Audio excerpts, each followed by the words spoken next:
Hello. You want to start again? Yes. It did not die down. Also, is my level right? Because I fucked with my shit. Like, am I quieter than usual? No. Let's talk some more. Let's do here. Check 1 2. Check 1 2. Option 1. Maybe a little bit. Check 1 2. Check 1 2. Option 2. Yeah, that sounds. I think option 2. Okay. Yeah. Also, like my shit didn't work either. Hold on, let me just double check this. You fucking piece of shit. That's way louder than. Okay, let me try this again. There. How about this?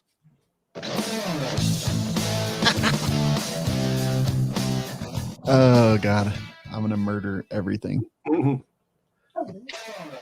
Okay. Now we're back. All right. Alex, quiet, baby.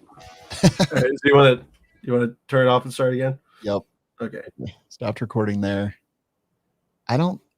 If I end the broadcast up here, we will have to start a whole new one and join in a whole new one. Okay. So you may have to cut this out of your video. It's fine. Yeah, whatever. Okay, cool. Here we go. Hitting record here.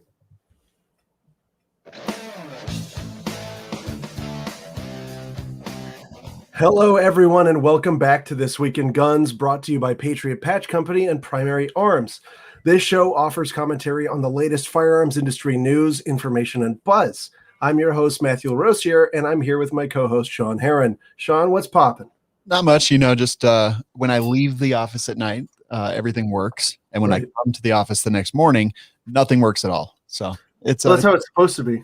Is it? Is that how it's supposed to be? Well, because if everything just kind of worked, what would we do with all the IT guys? It's kind of like, that's why we have to keep it so that there are gas station attendants, right? Just a secret for everybody out there. Have you rebooted it yet? Fixes 98% of all problems. So they should not have jobs anyway. And that comes from a guy who did it for 25 years. Yeah. But then when you do need them, you do need them. Yeah, absolutely. Yeah. You need smart ones. You don't need dumb ones. Yeah. Because there's a lot of those too. Yep. I'm offending everybody today. Perfect. Getting off. Oh yeah. No, I mean, look, but like all of us who've worked in an office have probably experienced an IT guy who was just a restarter. And, I was like, I can't get anything to the printer. There's something wrong with the spooler. And he just would stare at me and like unplug the printer. And I'd be like, no. But the spooler's on my PC. But anyway, yeah. So how's it been the past few days? Let's see. Oh, it's cold, man. This week we were like, we asked Google what the temperature was, and Google said it's -1, but with the wind, it feels like -17. Nice. Yeah. What's the temperature there right now? I think it's like 70 something. Oh, that's nice. Yeah, but it's like, here's the thing though. It's unseasonably hot during the day. So it gets to like 80 or 90 and you'll just be all confused because of what time of year it is. Like yesterday I was doing some work in the warehouse and I was just like completely drenched in sweat. And it just, I was a little upset. So there is a downside to being in the sunny Gunshine State. I mean, I was filming at the range the other day and he's like, I think you have boogers in your beard or something. And I was like, dang it. It was ice. I had ice. Just my breath had formed ice in my beard. I was like, okay, this is pretty cool. I'm basically a Viking now. I saw the picture you posted on Facebook. Yeah. That was a lot. I cannot even comprehend what that's like. It was kind of nice. Like I don't mind being out in the cold. Shooting in the cold adds new challenges, but it also like helps you test stuff in a different way. Because normally I never used to test stuff with gloves on, but in the cold I'm wearing gloves. And you don't have much of a choice. Yeah, shooting with gloves, I hate it. Like I despise it. I never do it. But it does add different challenges. So yeah, I don't mind. I did a counter ambush carjacking course. Neat. In like -15 degree weather and like a foot of snow. It was awesome. I love shooting outside. Yeah. It doesn't really matter what the weather is. Oh yeah. No, I mean, I can't even, I don't like going to indoor ranges anymore at all. And when I was first getting into shooting, I thought that's all there was. And then you experience a place, especially a place where you can shoot and move. It's a game changer. 100%. But we were talking about stupid IT guys. Yes. I want to talk about intelligence generally. What would you say is like the IQ level of the average gun in your collection? Well, let's see. My guns have no IQ because they're tools. Okay, well, we're gonna have to fix that. We need. Uh, What do we need to do? We need to. well, if we're gonna listen to our friend Congresswoman Carolyn Maloney, we need to make guns smart. So what we should do is require all new handguns sold within, after 5 years, they're personalized, so that through magic or whatever, only you can be the one that fires it. And then 5 years after that, we're going to take all of the hundreds of years of legacy firearms we have and put all of this technology in those too, whenever they're sold. I mean, it seems a little far-fetched to me that she literally in the last 1 year just watched Judge Dredd. It's been out for a long time. Right? Like it's been out for a long time. It's Right. just odd that she just finally caught up with it. And I am the law. Yeah, well, and if you look at the image, I don't know if the image at the top of this article is just, nonsense like article images usually are, but what it looks like to me happened is that somebody in their office with an Arduino went, "Oh no, look, we can do it." And like, do you see all of the wires hanging off of that M9? Yeah, it's pretty great actually. Like, I don't know if we can pull it up. I definitely can. Let's see. All right. Right. I'm not good enough at it yet. Oh, Yeah. Look at all that crap. It's amazing. Yeah. So yeah, I bet that's what happened. Somebody who's like, no, we can do that. But yeah, so it's look, and we saw this, actually one of my favorite gun companies, Walther, they had a gun, their PPQ, that was, you had to have a special wristwatch on for the gun to pop off. And they very quickly found out that, ne'er-do-wells can just block that whole channel, just scramble that whole channel, and then all of a sudden nobody's guns work because they're RFID or whatever. Yeah, throw my arm in a Faraday bag or something, so then defenseless. Yeah, it's but so yeah, there's a reason this is stupid. There's a mechanical stupidity to it because of how simple trigger mechanisms are and how simple they need to be in order for them to be effective. So this is just, I don't know. I think the whole concept of smart guns is dumb. But then again, I guess I cut myself off because I was going to ask you when you were saying that to do this. I mean, how come you're against progress? I'm not against progress. I'm against progressives. There's a big difference. But I mean, I am. Yeah, if this is progress, then yeah, I am against it because I don't know what it is. If it's progress towards useless firearms, if that's your end goal, and I'm against that. Yeah, just like is their end goal. I'm also against progress towards thermonuclear war. Yeah, yeah. I would not like to play a game. She probably hasn't seen war games either. It's really freak her out. Yeah. But so this is stupid. It has been tried. It didn't work. And I don't think that this would help anybody. It's going to add a lot of cost to the guns.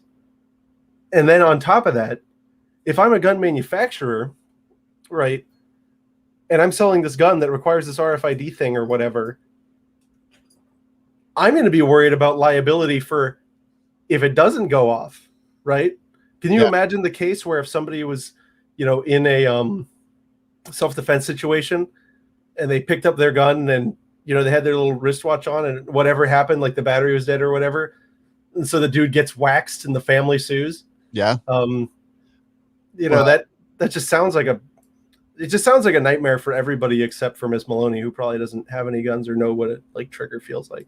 No. Let me ask. So let's see. They wouldn't be covered under the Protection for Lawful Commerce Act, right? Well, no, because they're going to get rid of that. Oh, okay. So the PLCAA is about that's like guns that it prevents lawsuits against companies for guns doing like what they normally do, just based on a bad actor. It's a little more complicated than that, but this would be like a traditional old school products liability claim. Yeah. Which you can still bring products liability claims even under the PLCAA when there is an actual like product flaw.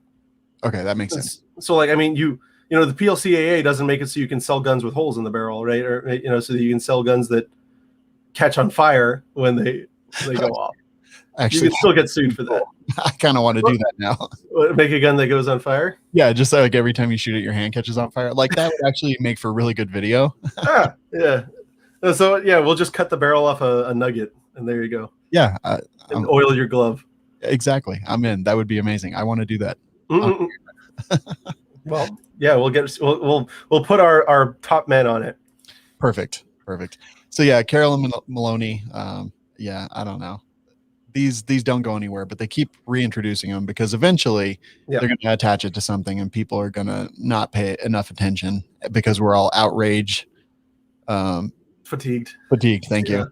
And how this will come if it ever does come, right? So we don't know that, and I don't think this bill is going to go anywhere. It's a little too dumb.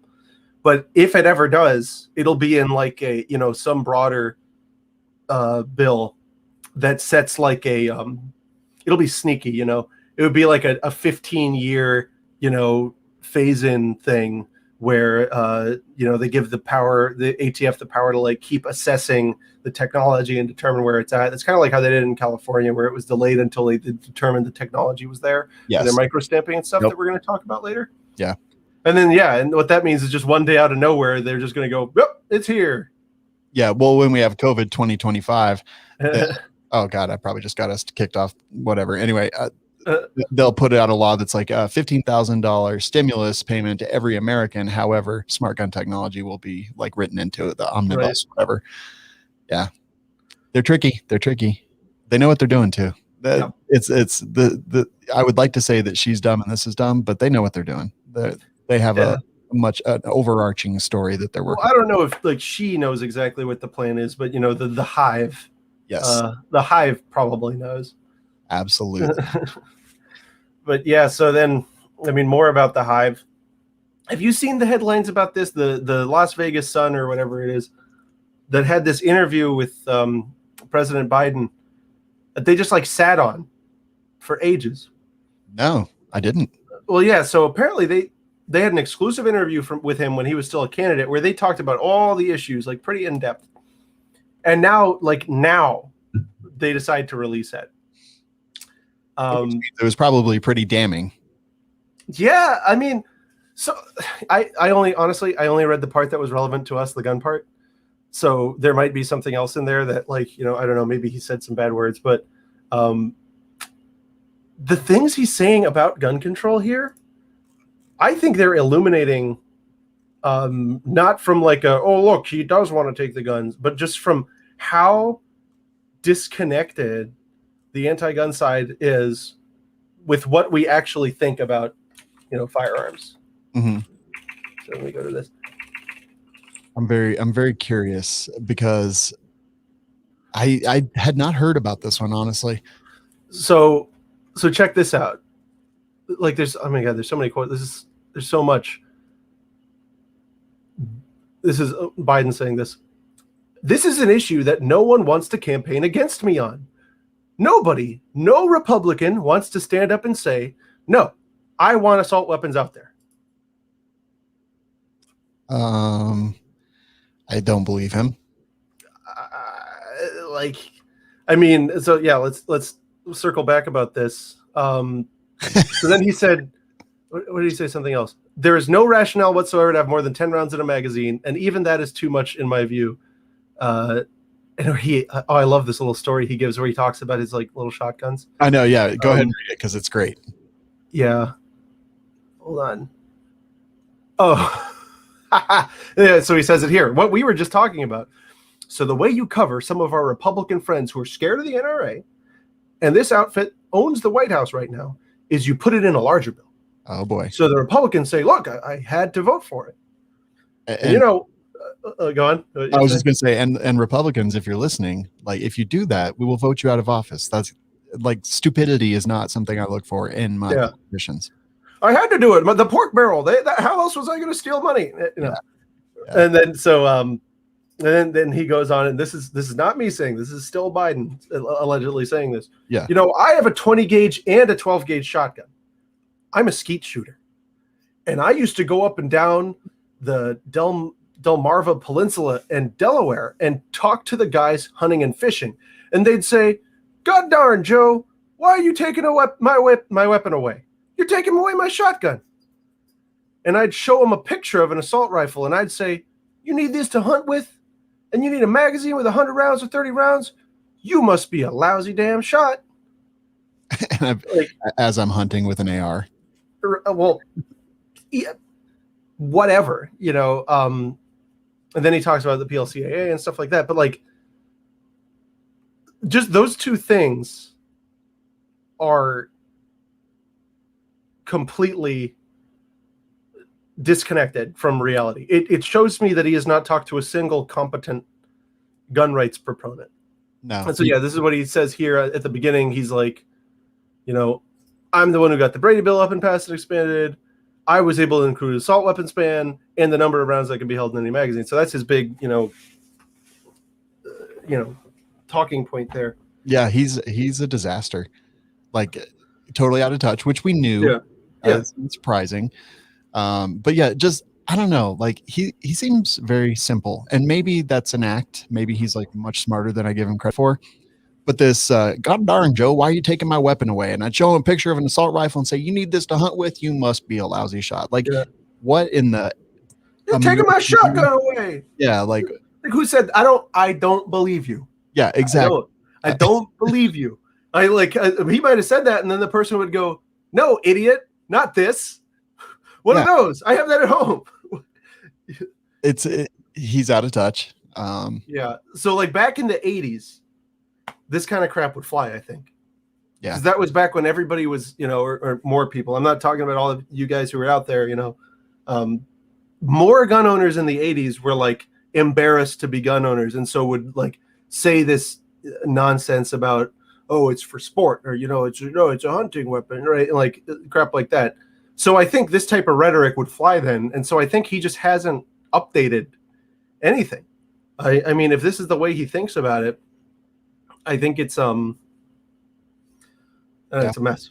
I totally 100% agree. I'm going to read this whole article because this is very interesting to me. There's a lot here. They held on to it for a long time. Yeah. That can only mean one thing. There's damning things in there. So it could mean two things.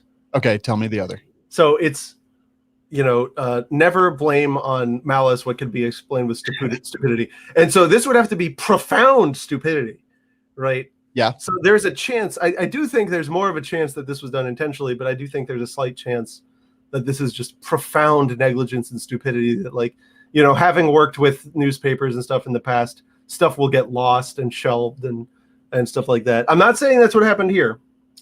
I'm just saying it is an option that the malice could be explained away with profound stupidity. I mean, however, having said that, and I agree with you 100%, like everyone always thinks that there's like some big Illuminati out to get us. Like, I'm like, I don't know. Have you ever gone to the DMV? Like, the government is not good at stuff. But this had to be a thing. This is the Sun, is the location? Las Vegas Sun. They had to be really print rag to get a sit down with the presidential. Like, that had to be pretty exciting, especially the presumptive front runner at the time. Exactly. So for them to sit on this for a while, my guess is it was requested because it would be very hard for him to be out there campaigning with this and all these quotes looming over his head the whole time. But I mean, I agree with you. However, I think they would have been pretty excited about this, and it was probably for a future favor, right, that we haven't seen yet, that they held it back.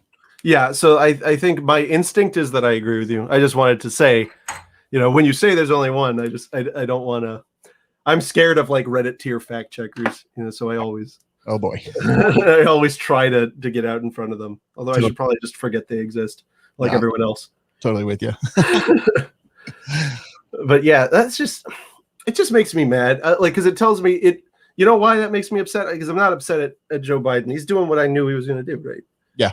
It makes me mad that our side isn't. It's clearly our side has failed to get the message out enough to make this type of statement untenable, right? Yeah. So I think that's what I'm upset about, is that there are still so many people who buy this like hunting mess, right? Who like will think about, who would be won over by, yeah, bad shot. Yeah. Right. You know? Exactly. I will tell you, being on the board of a awesome gun club, like there are a lot of I literally speak to people almost every single day that I would think would be along with him, like, oh yeah, bad shot, forget it, we don't need that.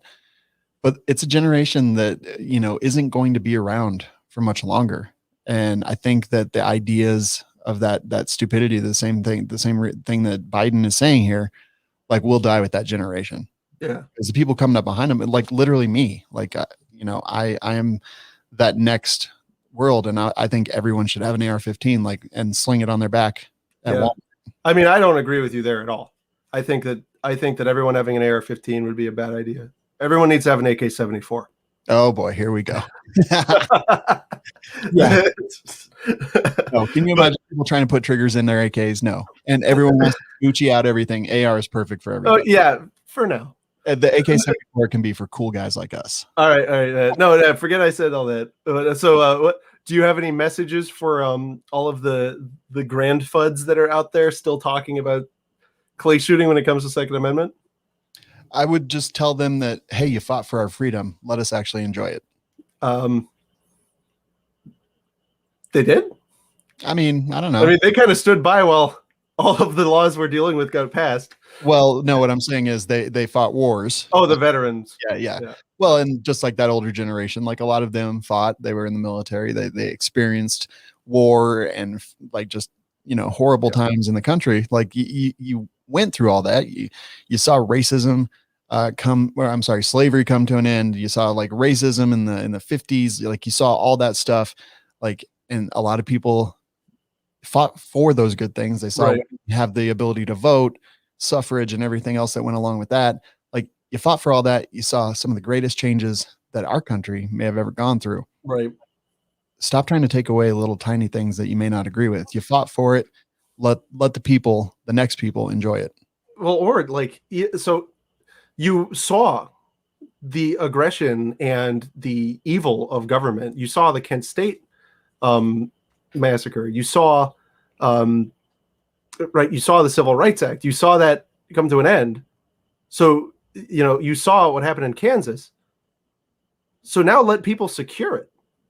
Like, you know, if you saw all that stuff happen, you saw people be brutalized by wrongdoers, both other private people and the government. And you're gonna talk about hunting? Like, you of all people, anyone who was there, you know, or like you heard stories about what went on in Kansas,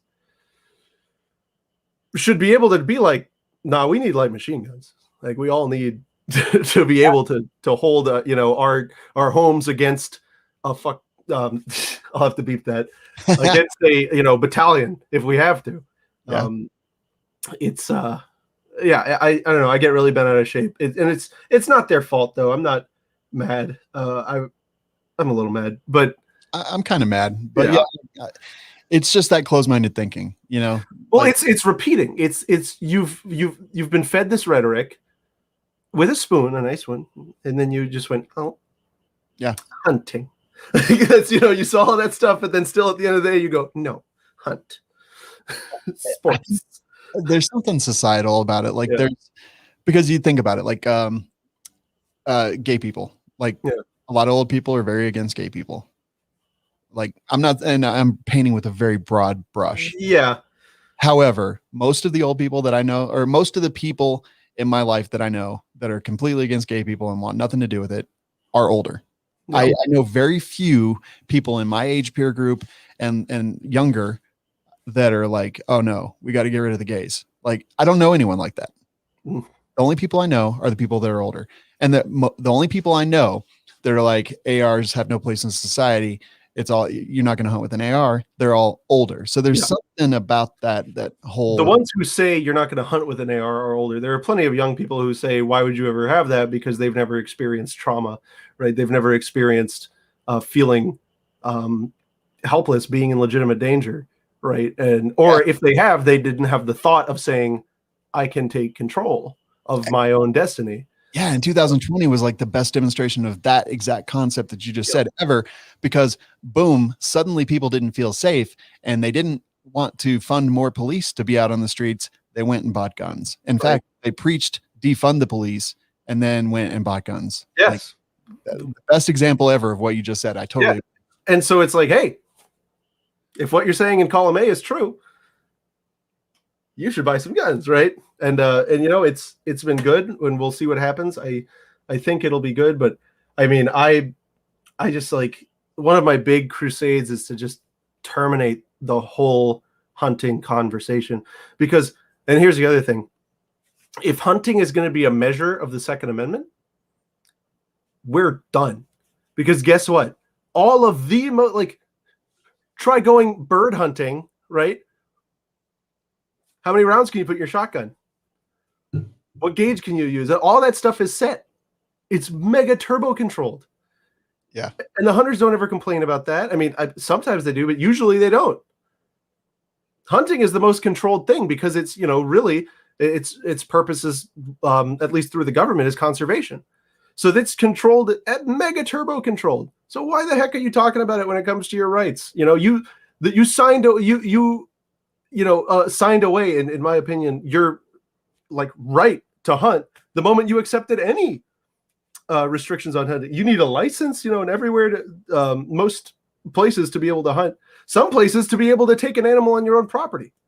So like, I think that hunting is just like, we should never talk about it because it is a bad comparison. It is a bad comparison. And nowhere in the Second Amendment does it say anything about hunting. Yep.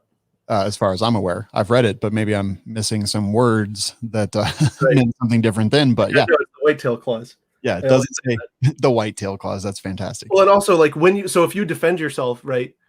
Does the game warden come out and measure the like ear size of the person?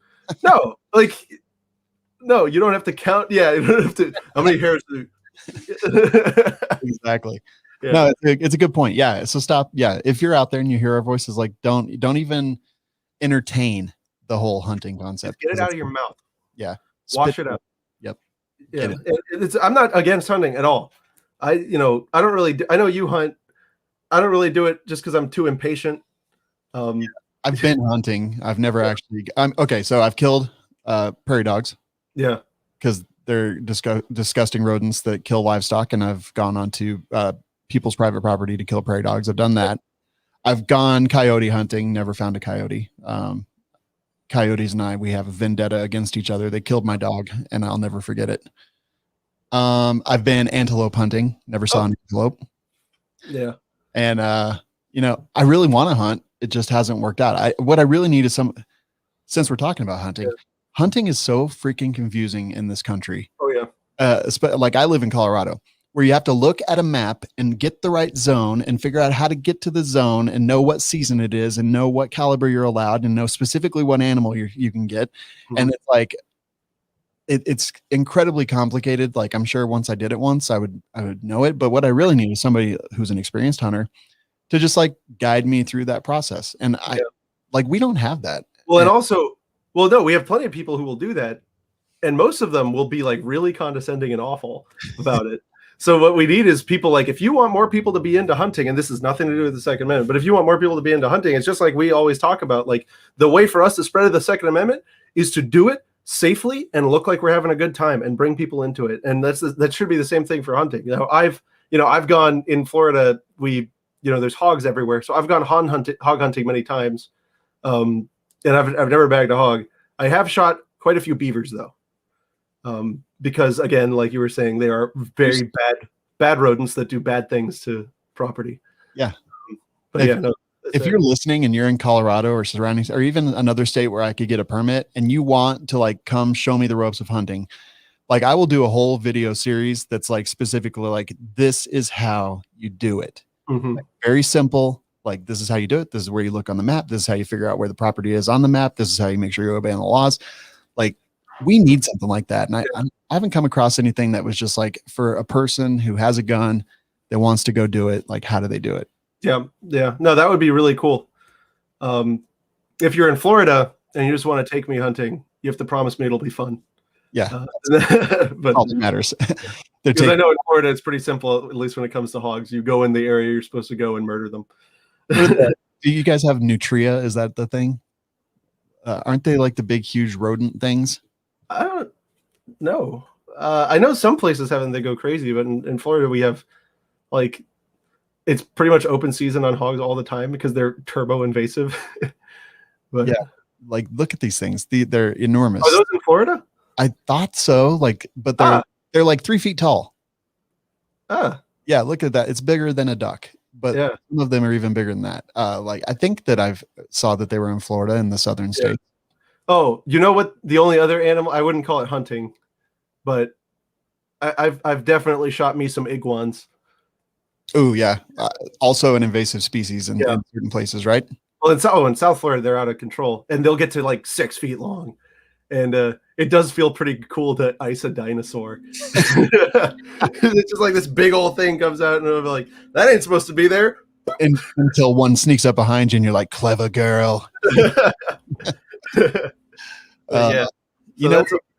Oh, go ahead. Sorry. No, I was gonna say that's all I've hunted is beavers and iguans. Yeah, I really want to. Like, I literally have all the cold weather gear. I've got the camo. I've got the orange. I've got the guns. I've got the ammo. Yeah. Like, once I find it and I can legally harvest it, like from the time where like I pull the trigger, like I'm good there until the bullet impacts the animal and it goes down. And then I'm like anytime, everything up to the pulling of the trigger and after the animal goes down, like that's where I need help with. Yeah. I actually know how to clean them. I like I've cleaned rabbits, but yeah, it's kind of similar but bigger and more annoying. Yeah, and that's the other thing is like all of our audience who are hunters are probably going like, oh, what awful these people. idiots. Yeah, these like stupid city slicker. Yeah, I'm sorry. We both want to do it. Yeah, very badly actually. It's like bucket list for me. I actually do have a helicopter hog hunt that I just need to put together. Like I've got the guy, everything's happening. He's just like, tell me when. I just need to put it together. I'm just a little bit, I don't know, freaked out by it. My other problem is that if somebody finally, well, people have taken me hunting, multiple times, like I've said. The problem is they're always like, you need just a normal scoped bolt action rifle, and I'll always be like, no, I'm going to bring something weird. And I always bring something completely manic. I'm going to bring a 15-pound bolt action rifle with a suppressor and a chassis and like going to like die hiking through the mountains. Well, it's usually that I want to bring a World War II bolt action rifle that only has iron sights. I believe you to be more of a I'm going to take an antelope with a zip gun kind of guy. Yeah. I see. Yeah. I mean, I have that zip gun has iced some lizards.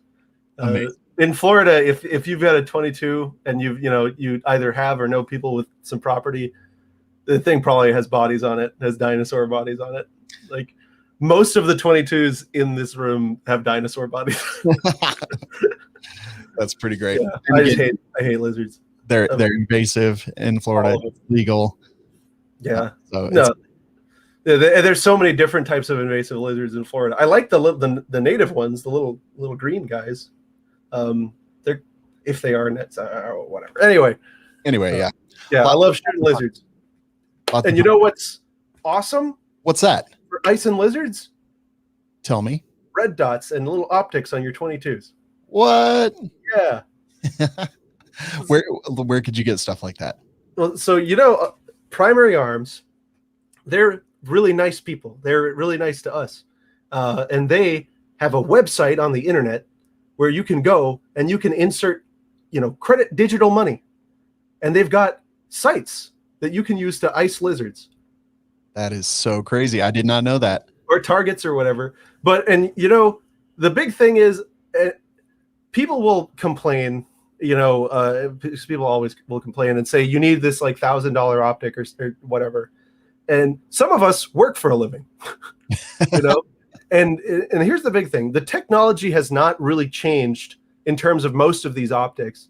There's some exceptions, but for the most part, especially with red dots, nothing really has changed in the past 10 or 15 years. But the technology has gotten better, cheaper, smaller. Yeah. And so these offshore companies can make an optic that will work great for, icing lizards and more intensive applications as well. And especially if you've got multiple guns and you're a person who has to work for a living, I think that Primary Arms is a good place to get them. Yeah, absolutely. Based out of Texas, United States of America. Primary Arms, they're like pushing hard, and we really appreciate their support. You can find all the stuff. And if you would be so kind to actually go to frn.deals/PA, we would definitely appreciate that. Got the show notes open. Yeah, I was like, whatever, it's fine. Whatever, it doesn't matter. Yeah, not only do they have optics, like Primary Arms, and I actually didn't know this ahead of time, they actually sell everything now. Yeah, I didn't know that until I was actually met some of the guys from there when I was at the Gundies. Yeah, at the pool party. Yeah, and they were just telling me everything. They were like, "Oh yeah, no, we got this, that, and the other thing." And you know something? They've got, and this isn't like, I'm not required to say this or anything. They've got cool people working there. Yeah, actual cool people, not just not just your typical corpos, right? They've got cool guys that are gun guys that are into this stuff, and I like to support a business that has real people working for it. Yeah, 100% agree. In fact, several of my friends throughout the industry have now converged on Texas at Primary Arms, and really? and pretty awesome. So go check them out again. Appreciate it if you went to frn.deals/PA, and that will go there. We'll have coupon codes coming up and everything else, but just go check them out, see what they have to offer. They've got everything and more stuff coming every single day. Wow, every day. That's a Every lot. day. Yeah, it's a lot of days. It is. I couldn't do that. I couldn't either. Like, they have people that's their job is to like get new stuff. I'm like, ugh. Yeah, sounds like a lot of work. Yeah, getting things. I don't know. Yeah. Anyway, not for me. Glad somebody else is doing it. Yeah, exactly. So now we just had a nice happy time. Let's go. Well, this is not bad. This is a good thing. So there's a Vermont legislature. All right, let me take a step back. In Vermont, they've actually got, there's a lot of different things about Vermont. They're not just one of the best states for cheese. They've also got pretty decent carry laws. It's a constitutional carry state. But if you carry a switchblade with like a normal size blade, 3-inch or more, that's illegal. And in fact, there's only one type of knife that's outright banned in Vermont, and that's the switchblade. That is so crazy. I actually didn't know that. I know nothing about the Northeast, like nothing at all. But like, I carry this every day, like, and out the front. Yeah, I've got one too. But although honestly, I think I've showed you this. I have this like $15 K-bar. Yeah, I've been carrying this for 15 years, and I just like the paint. This is not a gun, YouTube. Yeah. The paint is all worn off. Like, this thing is well used. Like, in every medical class that I've taught for the last 5 years, this has put wound channels in shoulder roasts so I could pump blood through them so we could practice wound packing. Like, this knife, like, I love the out the front knife. And for them in Vermont to ban this, like, why? Yeah, why? That's the main question. And I mean, like, I have an out the front. I like it a lot. It's really cool. Yeah. I only carry this $15 blade because of sentimental attachment. Yeah. But I know the OTS better. I know it. I also know that I use that for like opening boxes and stuff. So I don't want to waste my. Yeah. This thing is in 1,000 boxes too. Yeah, no, you've shown me that one. I think we had a similar conversation before. I don't know. We did. Yeah. Time is circular. It doesn't matter. But yeah. So like, why? What is the reason? Oh God. That's just good filming right there. Yeah. What is the reason? Does this come back to like, I don't know, like the 20s or it has to be.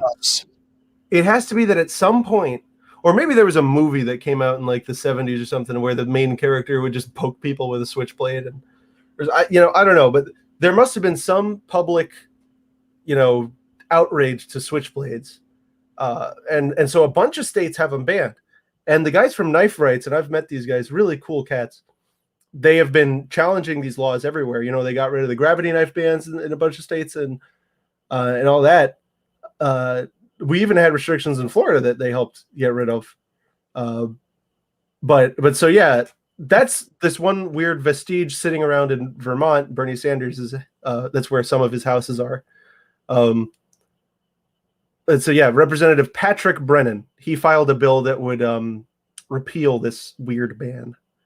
It is weird. 1959 is the year that Vermont banned switchblades, and I was trying to think like what list of American films of 1959.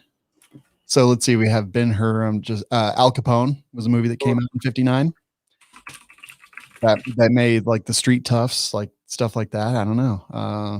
I don't see anything that jumps out at me as having, but yeah, 1959. So just imagine that law has been in place since 59. Imagine the world between then and today, the technology, like holy moly. And knife rights, they are doing great work. I know every time I see any kind of knife story at all, it's knife rights is always right there pushing for it. This yeah, so there's a Gizmodo article why switchblades were banned. They say it all dates back to racism, xenophobia, class warfare, and political theater. And so you know what, that kind of makes sense because stilettos, right? That's an Italian thing, and they were affiliated with the Italians. And like and a lot of you people might not know, but Italians were like some of the most discriminated against people, back in the 20th century. And so, yeah, Switchblade Act of 58. A lot of this is connected with Italians. It's also interesting. Something I forgot about. Freddie Gray was arrested for carrying switchblade. So maybe this is worth a read. But yeah, it's kind of like similar to how handguns were under attack because they were affiliated with quasi-racist fears of criminals. Yeah, absolutely. There's a song that was a hit by Bobby Darin in 59 called Mac the Knife. Yeah. Maybe that's why. Maybe everyone's afraid of Bobby Darin. Anyway, good job, Vermont. I feel like we see a lot of good news coming out of Vermont. Maybe that's just... well, we see a lot of attempts at good news. I don't know. True. Yeah. So let's see how he goes. I mean, like, I'm rooting for him because, knife control and gun control are the same animal.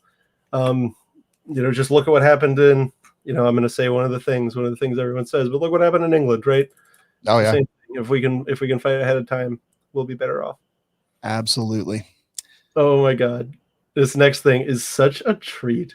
This is another, did you look at this? Yes, I did. Oh my God. It's so cute. It is. Is this editorial or opinion? Yeah, it is. It's another thing in the Las Vegas Sun. We don't usually cover like opinion pieces, but this is just so pants on head, like disabled.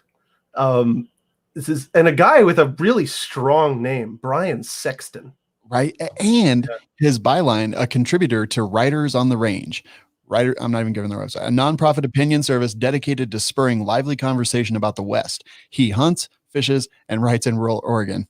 And my guess is that we have already talked about people just like him. Yeah, he's a FUD grand boomer. Yep. And that's not again. And look, I've got there's plenty of people who are older because we were talking a lot about older people earlier that are awesome and super cool. But it's just exactly what I mean when I say FUD grand boomer, and so that's why I'm saying it. So if you're one of our listeners, you're probably not a FUD grand boomer. Don't get mad. No, they know, and they're also not sensitive little. I don't know. So I read the comments. I know I shouldn't, but I do. I actually don't read the comments anywhere. I always do. It's good for engagement. So now you guys know someone's reading your comments. Well, it's me. Here's the thing. I will go and I will read the comments and then I'll be like, and I'll crack my knuckles and then I will just be a troll for like the next 17 hours. Oh, okay. Yeah, that's also, it's a good sport. It is. But so yeah, there's this, the article is titled The Dangerous Evolution of the Gun Nut by Brian Sexton. And this is basically an autobiography written for me. Yeah. Like, oh my God. I'll just read snippets of it. When I was a young man growing up in rural Oregon, there was a certain term for people like me. Gun nut. I had a lot of rifles, pistols, and shotguns. Some knew I had a pre-64 Winchester. Others that a Browning Auto 5, beautiful shotgun. But gun nuts today are a different breed entirely. When they talk about guns, They don't get into describing graceful lines, tight grain wood, or immaculate bluing. At gun stores today, what I hear praised is firepower that comes out of black plastic and steel. And these weapons are not for hunting. They're assault rifles, sometimes called modern sporting guns. The kind of sport they're good for is not spelled out. Holy moly. I have the weirdest erection right now. Uh, Like, that was wonderful. Yes. I love all those things. yeah. But it's like, he's just crying Yeah. that other people aren't boring losers like him. Like, dude, I don't care about, like, you know, but he's also wrong, because a lot of the people who are, especially young people who are getting into gun collecting now, really like old milsurp with nice tight wood and stuff like that. They like AKs with wood stocks, and they'll talk about the lines, they'll talk about the bluing, they'll like the finish and stuff like that. Yeah. A lot of people get like M1 Garands and Mausers and stuff like that. People still like that, right? Or am I crazy? No, 100%. People still like that. And I never hear anybody talking about firepower. No. We have different calibers for different purposes. Like, oh yeah, like I can get behind oohing and ahhing over like a gorgeous firearm. I don't care if it's like a Garand or an AR-15 or like a pistol. Like we love cool stuff, and we love to accessorize and like do cool changes to our guns, and all this is wonderful. Yeah. I mean, look at my my Steyr there, the 1912 with the gold and stuff. You guys have all seen it. Yeah. You know, but and yeah, right above it, I've got an F2000. It's amazing. Yeah. It's great. It's fun. It's cool. And they look cool. Like, I don't know. I don't understand. Like, he's suggesting that there's a moral quandary here, but also on top of that, when he's talking about firepower, right? So we got two guns, right? We got an AR-15 and then we got a Mauser 98. When you pull the trigger on both guns, which one releases more energy? What was the first one? So like an AR-15 and a Mauser 98. Oh yeah, the Mauser. Yeah, 8mm, like 200 grains of boof coming out very fast, you know, versus 55 grains going out very fast. It's like, look, firepower is something that him with his, you know, with his tight wood stuff, like he's got. I don't get it. What I wonder is this just apologetic kvetching, like saying I like guns but don't associate me with those other people, or is it what's the word? Or is he being a Luddite? Maybe. It's like there's some attacks. Like the staff mostly wore black as well. Their t-shirts for sale featured some amalgam of the American flag and warnings such as "Don't tread on me" and "On lobby." As I look over at my coffee cup, that's like "Don't tread on me." Yeah. Like, why is that a bad thing? This is what I think they're trying to do. They're trying to make these things like "Don't tread on me." Like, okay, that since when is that like a bad thing? Right. That is a part of American history. The Gadsden flag, like this is a thing that has existed, and they're trying to villainize like freedom and the thought of freedom. And the staff mostly wore black as well. Like, of all the things, right? Just of all the ridiculous nonsense. This guy, he's probably like that reporter that shot an AR-15 and cried. Like, yeah, I mean, like, I think he might be legitimately upset that like he used to be called a gun nut, but now there's something else, you know. But the future is now, old man. Exactly. I'm all hot over it. Mountain Dew. I'll beat your ass. It's just like, get over it. People, look, there's nothing like there's nothing inherently more deadly and dangerous about and I hate, like, I hate the term modern sporting rifle. I'm like, call it what it is. You know, it's an assault rifle, whatever. I don't care. It's mine. Yeah, just exactly. Don't touch it. Yeah, but like, there's nothing inherently and more on principle more dangerous about an assault rifle than there is his, you know, a lever gun in 44 Magnum that holds a lot of rounds and sends out some boof, right? Yeah. Yeah, I don't know. It's just this article. I don't usually like linking to stuff like this, but it's just like a fascinating, like, trip into a I don't know what to call it. It's a trip into the mind of like, I don't know, a FUD. Coping. It's just like cope. The whole article is just a big cope. Yeah, and then it may be tedious. This is his quote.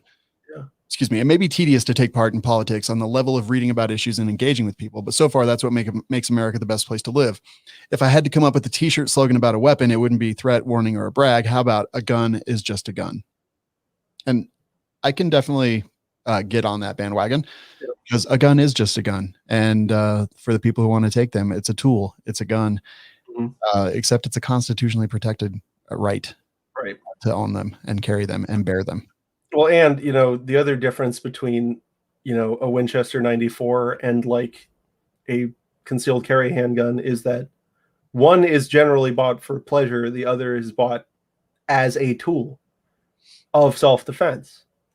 And so when the question is self-defense, that means that human life is at stake, right? Yeah, that's an important distinction. Anyway, yeah, I don't want to miscategorize anything he's saying, so go check out the article yourself. It's just interesting. I thought you guys might like it. It is very interesting. Oh boy. All right. Yeah, here we go. So on to technology. Again, I just have to ask you, why are you so against progress?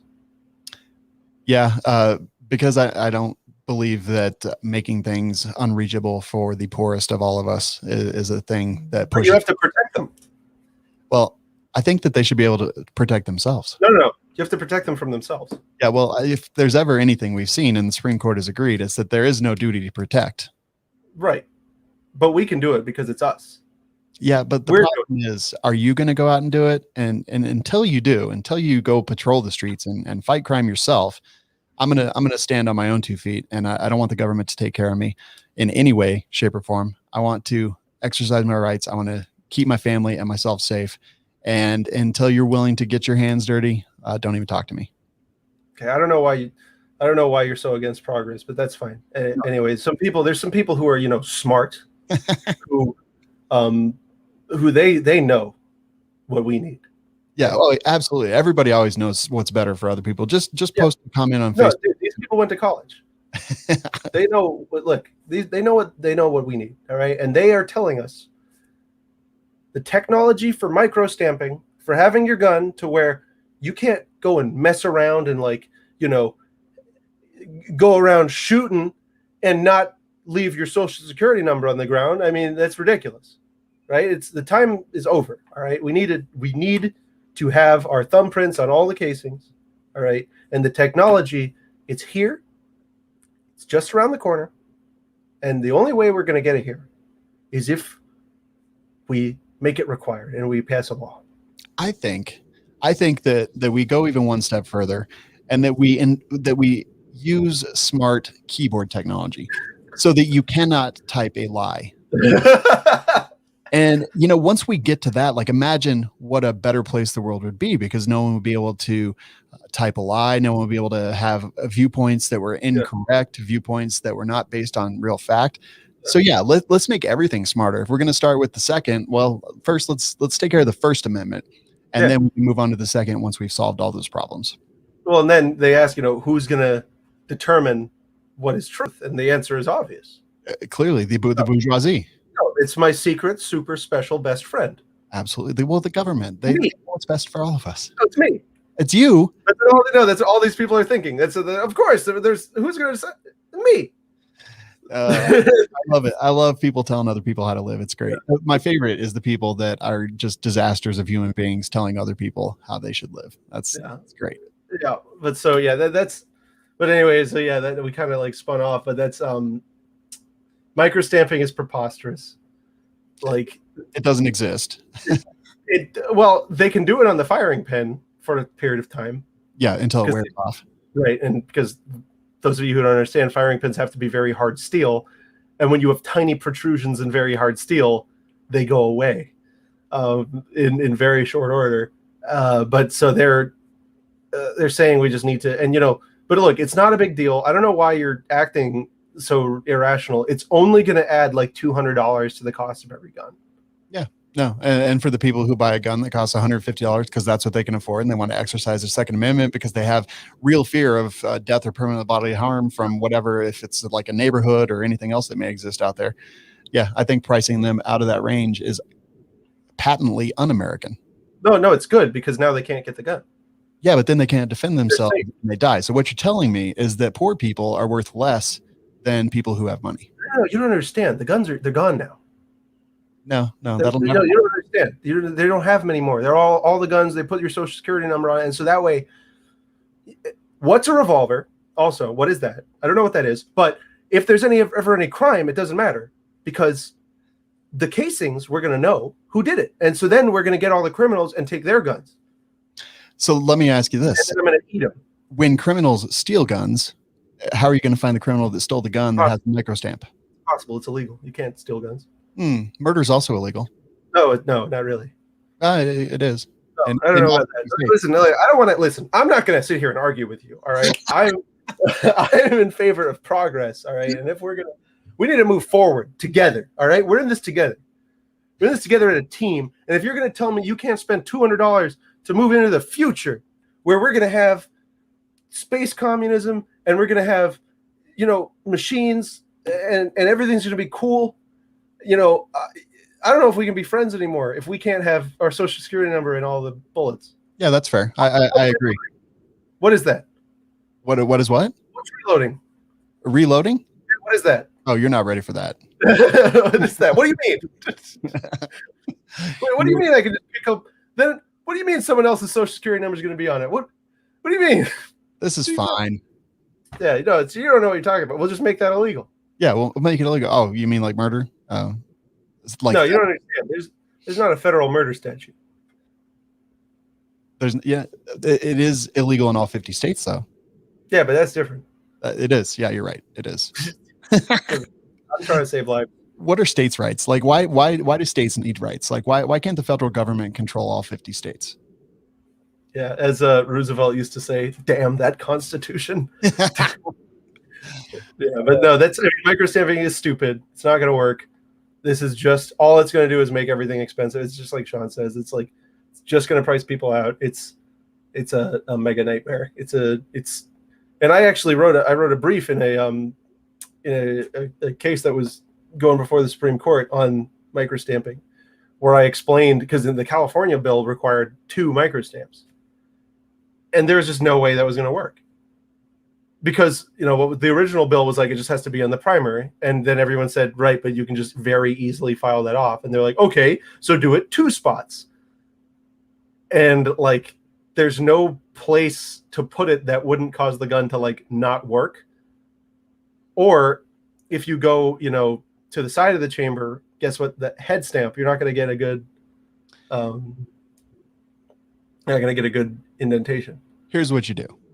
You route some of the gas that comes off of the muzzle when the gun is fired. You route it back into the chamber, which has a void in the chamber in the form of a serial number. And then that gas will go through, and since it's heated gas, it will change the surface and you'll be able to see the serial number on every cartridge. It's going to work just fine. Or how about we do this? We take the gas thing and we just put it right in the shooter's face. And so that way we just look at, and all the people with scars are guilty of murder. I see right now you have murdered. Oh yeah. Thanks, Matthias. Yeah. So that was from, for those of you who don't know, that the Brita here, the cases come out very, very hot.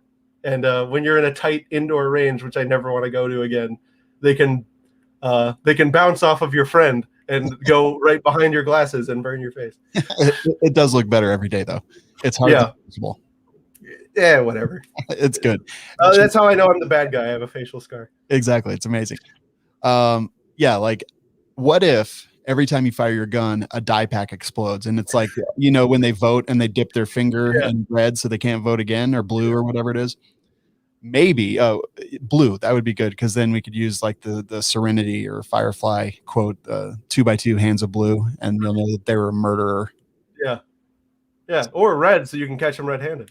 Oh, snap. So many good ideas. They just need to come to us. Yeah. And we'll give them all the great ideas. Control would be a lot more interesting if they just came to us.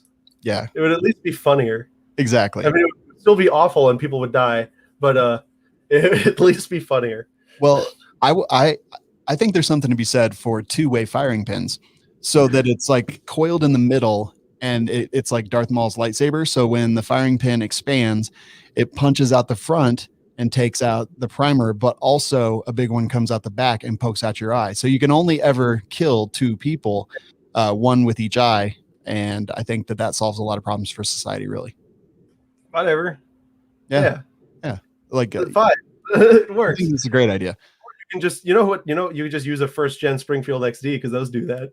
Hey, you remember that?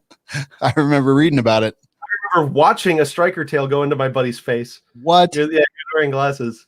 I watched it go phew, right into his. Holy crap! But yeah, that was a blast from the past. Anyway, yeah, this is funny. This is just whatever. And if the things we said sound ridiculous, that's exactly how anti-gun people sound when they talk about smart gun technology. Yeah, no, it should be obvious that it's parody. If it's not, I'm sad about our audience. Nah, they get it. They're cool. I know. They're nice. They're cool. They're nice to us. Yeah. So all right, New Hampshire. They are. This is an interesting one. This is getting into some nuance, right? They're debating over police deadly force.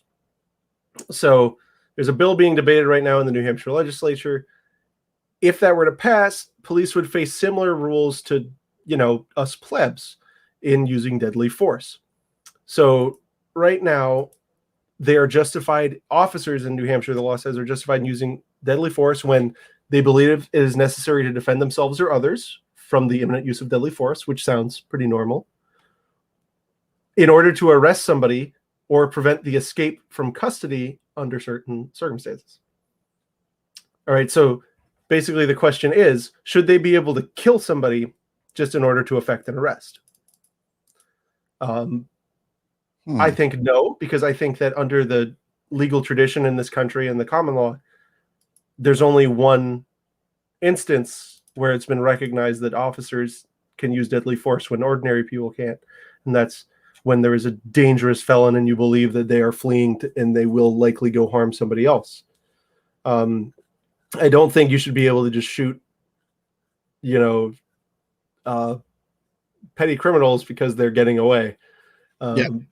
So that's what they're debating over there in New Hampshire, is whether to eliminate that to effect an arrest language. Huh. Interesting. I'm trying to think. I don't know. I'm trying to think of like where this comes from. So like this is what, New Hampshire? Yeah. Comes from New Hampshire. So they want to make it to where under current law, officers are justified in using deadly force when they believe it's necessary to defend themselves or others from imminent use of deadly force, which you just mentioned, or in order to arrest someone to prevent their escape from custody under certain circumstances, which you just mentioned. They would eliminate. So the next paragraph is a good explanation. Yeah. If you need force to prevent the escape of somebody you believe to be a threat to society, which is what I was just explaining, the fleeing felon rule, you're able to do that. There's no change. However, if your only goal is to make an arrest, then you should not be using deadly force to effect an arrest.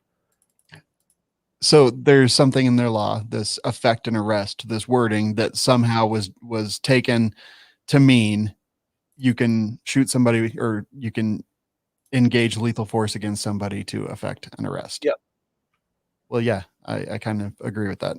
Like, you should not be able to use deadly force to effect an arrest unless it's because of the situation that's already covered under current law. Like, we've seen this, right? The guy crawling down the hallway in a hotel, like someone had seen him with a gun in his window. He just like had a gun and he was taken out of the case. And then the officers like were pulling him in. He clearly, well, I'm not going to say clearly, that's unfair. He didn't have a gun at the time. He went to pull up his shorts and they shot him dead. Like, is that? Are you talking about the one in the hallway with the dust cover? Yes, that one. So sorry, man, that was clear. I don't care. I don't care who you are. That dude went in there, and this can be my controversial thing of the day. That dude went in there and he wanted to shoot somebody. Like, I like it.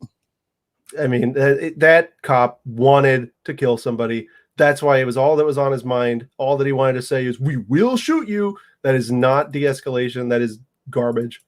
Yeah, and you know what? I think this would be relevant to that type of situation. And they also, some people say that the bill is aimed at preventing police from using rubber bullets and tear gas on peaceful protesters. I don't know how much of an effect it'll have on that. I mean, rubber bullets, I think, should be considered lethal force. Tear gas, not really. Rubber bullets can be lethal, but they're not always lethal. Yeah. I mean, the question is whether you consider it legally lethal force. Just like bullets are usually not lethal. God, I don't know. Sorry, I didn't mean to interrupt. This is an interesting one on so many different levels, right? Like on the one hand, I don't think that a cop should shoot a shoplifter who's running away, right? Mm-hmm. Like I don't think anybody really feels that way. Should they tackle him and maybe kick him in the chest like once? Yeah. Sure. Like I'm fine with that. I'm all for roughing him up. Yeah, yeah. Giving him a rough ride to the station. No, once you get him, be nice to him. But like, if you got to catch him, well, whatever. I'm not like, you won't see me like if a cop has to tackle somebody or something for a reasonable reason, you won't see me complaining. I'm just happy they don't shoot people. Like I'm happy when that's how, that's how I think. At the same time, this gets into an area that I'm especially keen on. Like there's a very gray area here. And that is that when you legislate every police behavior with no context, like it's a losing proposition. I mean, California losing officers left and right, have trouble staffing because everything for officers is so incredibly difficult in California. Now, some of that deserved, some not so deserved. But when you legislate everything that they do and context is taken out of play in so many situations, like why would anyone ever want to be a police officer? Yeah. And I agree with you. I agree with you on that. I think this is different though, because this is dealing with a law that was passed that specifically gave cops more authority to use deadly force than ordinary people. And that is not, I don't think that's compatible with our constitutional system because there is only supposed to be defensive force. They're not supposed to be able to, like they're not an occupying military. Right. Yeah. No, that makes sense. So then the question is, and then like, if you're out there and struggling with this, I support, I know you have to have law enforcement to enforce laws.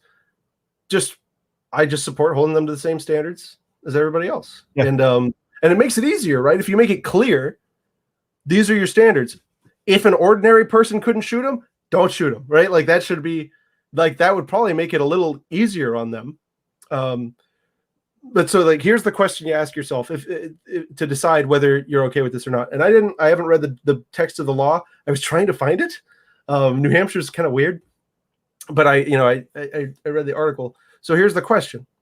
Do you think there is a situation where it is justified for an officer to use lethal force just to make an arrest aside from those situations where it is a known dangerous person that you think is going to go and hurt somebody else? So if you think that there's other reasons, then maybe you should be against this. But if you think, well, no, the only reason you should shoot somebody running is if you know they're mega dangerous and they might hurt somebody else, well, then you shouldn't have anything, any issues with it. But how do you know they're especially dangerous? Like where does that line get drawn? This used to be easy back in the days when this legal standard came around because there was only like 8 felonies, right?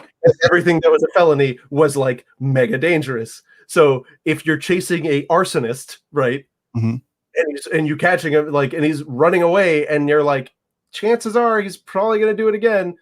You can, you can reasonably use lethal force to stop him. You're chasing a murderer, a rapist, something like that.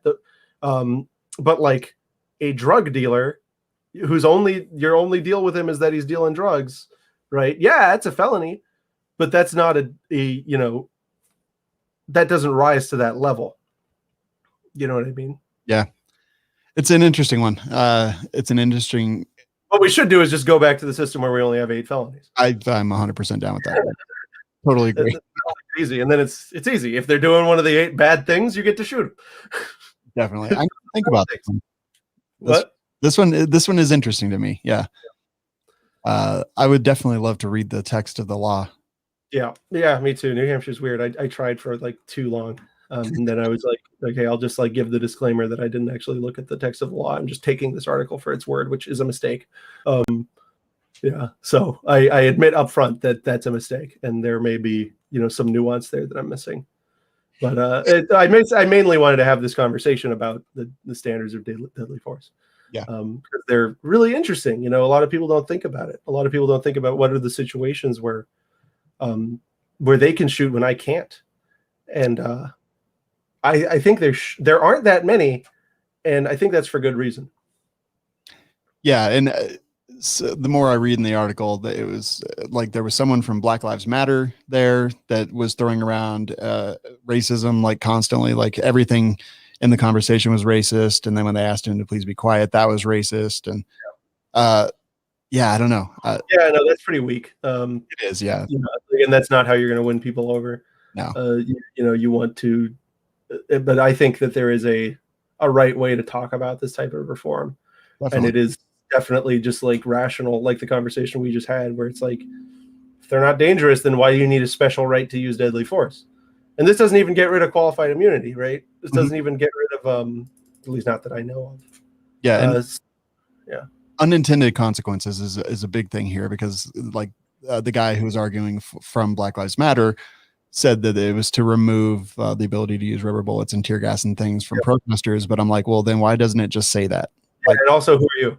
Yeah, exactly. Yeah. If that's what it's supposed to do, then why doesn't it just say that? It doesn't say that anywhere. And I worry about these unintended consequences on the role of police officers in society. Like, on the one hand, like only use lethal force when you should. On the other hand, every situation is context driven, and we can't possibly legislate for every single thing that could ever happen. It's a guessing game for everybody. Yeah, that's the French system. We don't want to do that. But yeah, that's why I think clear rules, clear, simple. Everybody knows what the rules are. Everybody knows. And well, right now, nobody knows. Yeah. Right. If you ask the average person, what are the situations where a police officer can use deadly force? They'd probably say like, whenever they feel it's necessary, Yeah. Does that sound fair? No. Because it's completely arbitrary and context specific for every officer, personality type, situation, body type, whether they have black gloves or gray gloves. Right. Yeah. It's crazy. Yeah. And I don't want anyone to think, some of the people might be thinking I'm like anti whatever. I'm not. You just have to understand, I've been working in civil rights for years now. I've seen a lot of really bad things happen to people, and it really sucks to keep watching it happen to good people, just because the standards are so muddled and nobody knows. The officers don't know what the standards are. It's way too messed up. I think everything's messed up. I think it's totally unclear, and I think we need reform, and everyone just needs to know these are the rules. They're rational. Go out and live your lives. Yeah. So yeah, that's enough padding, I'm sure. Whatever.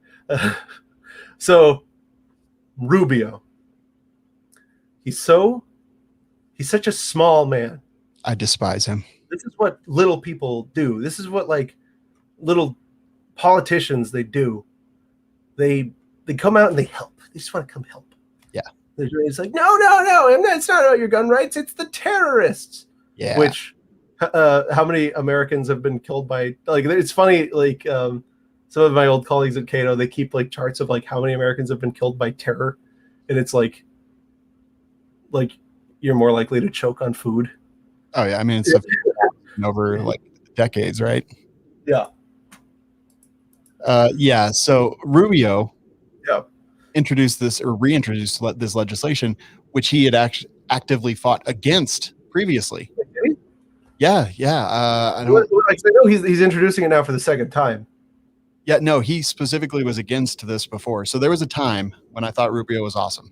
There was a time when I literally donated on a regular basis. It just like popped money out of my account to donate to his campaign. And then he went full retard. And I know that's a bad word. I'm sorry. But he, like, I don't know. He's a shadow of a person. Like, I don't know. I think he's a scumbag, actually.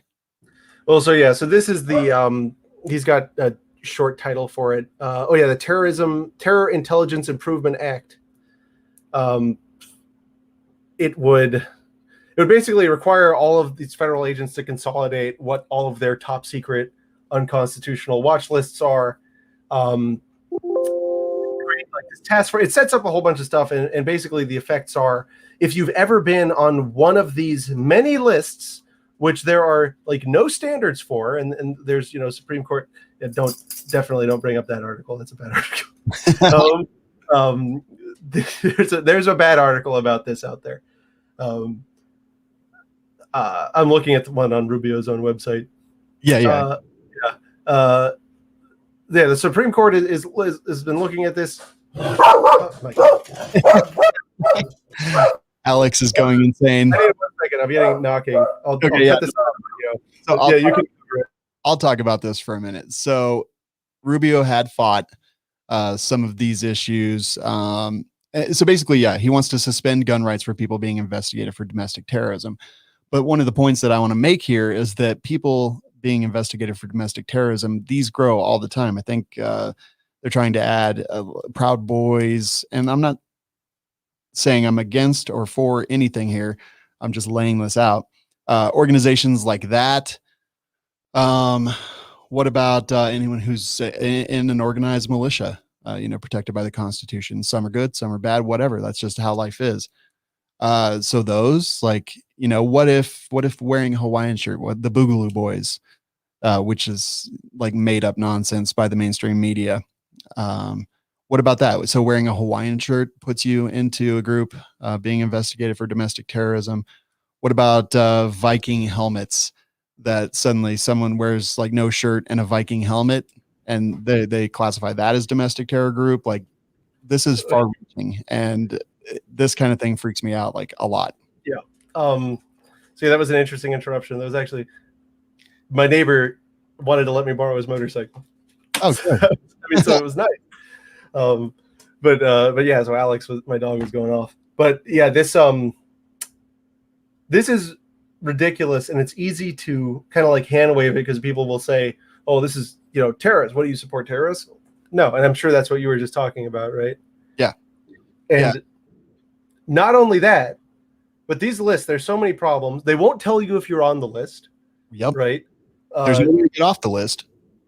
And then if you are wrongly on the list and somehow you get removed off, this bill would make it so that for 10 years, you can still have your gun rights like nuked. Yeah. What's the point? Don't forget, like, the craziest part about this is that they were trying to like make the whole Boogaloo thing, which is basically a 4chan Reddit joke, and the Hawaiian shirts. And I've seen they're trying to like push those things, and they're trying to talk about like people who supported Trump and that there needs to be hearings and things like that. This all drives towards that. And then Rubio, who fought against this in 2000, I don't remember, Feinstein, she actually introduced this same legislation. So Rubio is now reintroducing legislation introduced by Feinstein, which lost, by the way, the first time 45-54. Right, but that one was a little different. It was a little different. Similar though. Yeah. I'm just, like I said, I like to be. Yeah. Agree, but it's like similar. It's like the same, like, thought.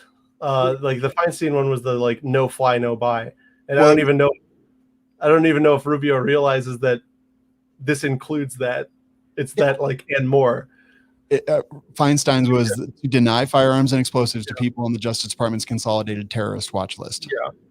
So this one Rubio seems worse than that one. Yeah, because he's making a new one of all of them, like, and they're all required to report in and do all this. This is, and within the last 10 years, I mean, come on. Yeah. So like, and I love how on his website he says it protects due process by ensuring emergency petitions filed by the Attorney General are only granted if the transferee receives notice of the hearing and has the opportunity to participate with legal counsel. Can we agree that politicians don't want us to have freedom, that the more that they can control and subjugate us, the better off they are? Well, but it's like, so on the one hand, so we got rid of the ex parte parts of the bill, which was very, very bad. But it's like this whole thing is just a bad idea. So the fact that you'll just be, it seems like with this, there's one plus side to this bill. You'll know you're on a terror watch list if you go to try to buy a gun, get delayed, and then you are hauled into a hearing. Like you're like, oh, okay, that's why flying was weird. Yeah. And you guys might be thinking, you guys out there might be thinking, well, no, like, getting on a terror watch list, you got to really, be bad. There's a lot of people that I've, had experience with that were on these lists, and the way they found out was, like people at like TSA agents going like they'd said, there was one instance where they were like, I don't know why every time I come you guys harass me, and they go, someone like you should know why. Yeah, and it's like he's like, what the hell? Like, he's just a dude, It was just a dude. Yeah. And this happens, and people deny that it happens because you use the magic word, the magic terror word, and it's just it's a nightmare. Yeah, bad news. But yeah, secret lists is not a way to have a good society. Can we just all agree on that? Yeah, sunshine is a good disinfectant.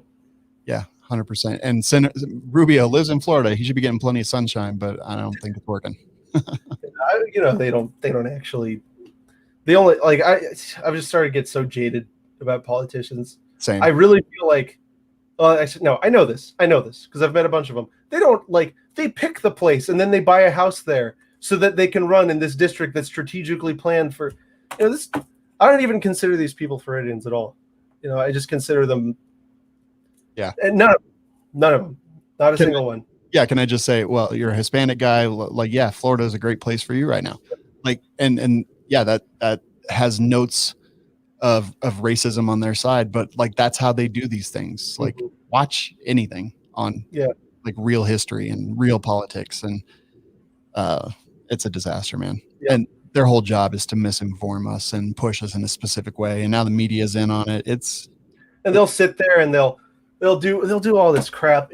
They'll go and like buy out a car dealership and like just to like get people's area, people in the area, their mind that they're a local. Yeah. They're putting money in the community. Small business owner. Yeah.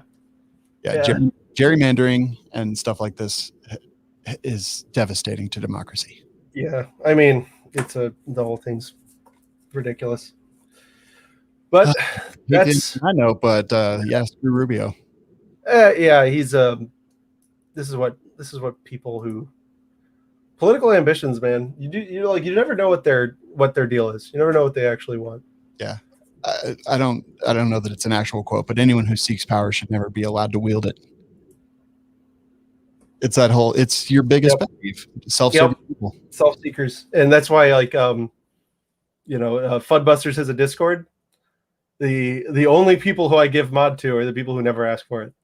Oh yeah, 100%. Yeah, I totally agree.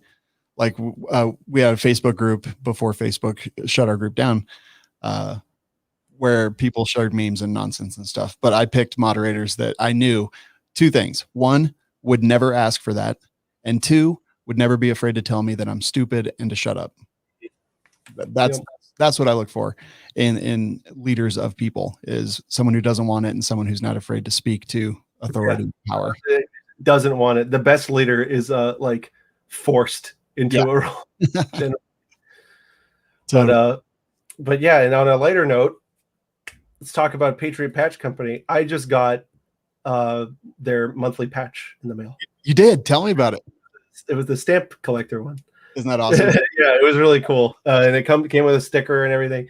It's just a cool, well-designed, I don't know if it's vinyl or whatever it is, but PVC. PVC. Yeah, soft PVC, well cut out, well defined, no drips, no runs, no errors. Yeah. It was nice. Awesome patches. So do you have a patch wall? No, I don't. I have a box. We need to get you a patch wall. Yeah, I've got it right here, actually. Yeah. This is Nick's. Mine's on the wall already. Yeah, that was a good one for me. I was happy that was my first one. Yeah. I absolutely 100%. They make amazing patches. They really do. Some of the best designed work out there. Ryan Cross and Jake Challand kicking butt, taking names. Twig10, TWIG10 is the coupon code, and the website patriotpatch.co. Support the people that support us. And just for you audio guys out there, with the patch, what the patch was for this month, it's like a tax stamp, and it says $600, and it's got a SBR with a suppressor and a grenade launcher on it. So, and I think that's that's just it's funny. It kind of like shows how stupid the registration system is. Yeah. But it's I don't know. That's just like cool gun guy humor stuff. That's clever. I like it. It is, and as you will see as the time continues on, you will see that they are all like that. Very clever gun guy, like cool guys. Cool guys get it. Cool guys and girls. Cool guy club. Cool cats and kittens. Yeah. Anyway, patriotpatch.co. Man, it's been a pleasure, my friend. Yeah, likewise, man. As always. As freaking always. All right, so you guys go check it out. Go check out the Firearms Radio Network. Lots of new shows, including Matt on Fudbusters, and really good things are happening. Thanks to Primary Arms, Patriot Patch Company, and all the companies that advertise on all the shows. Find more at firearmsradio.tv, and we will talk to you next time. Have a good one.